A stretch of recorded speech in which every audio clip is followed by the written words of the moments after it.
स्वागत है तमाम दर्शकों का SI91 न्यूज़ में। मैं आपका मेज़बान आबिद हुसैन इनामदार।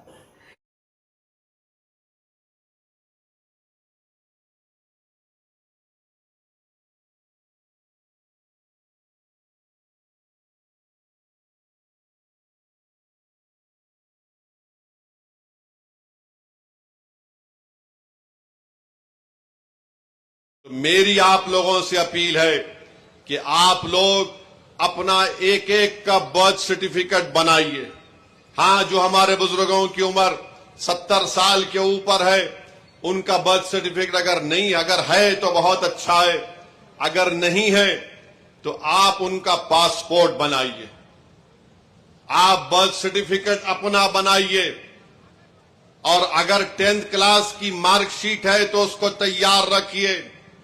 अगर कास्ट सर्टिफिकेट है उसको तैयार रखिए, अगर नहीं है तो बनवाइए। पासपोर्ट नहीं है तो बनवाइए, बर्थ सर्टिफिकेट नहीं है तो बनवाइए। अगर कोई रिटायर्ड पेंशनर है तो जो पेंशन का आर्डर मिलता है उसको उठाकर रखिए।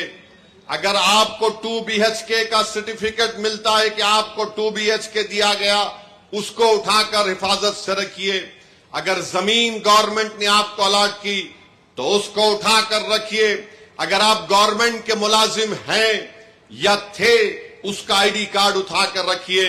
क्योंकि याद रखिए मेरी इस बात को कि अब जब इंटेंसिव रिवीजन हो रहा है तो इलेक्शन कमीशन ने जो हिदायतें BLOs को दी हैं बिहार में, उसमें यह कहा गया कि अगर इलियास साहब के घर पर कोई 3 मरतबा BLO चला जाएगा और 3 मरतबा किसी जायज वजह से इलियास साहब अपने घर पर मुकीम नहीं होंगे तो BLO उसकी इत्तला ERO को और AERO को देगा।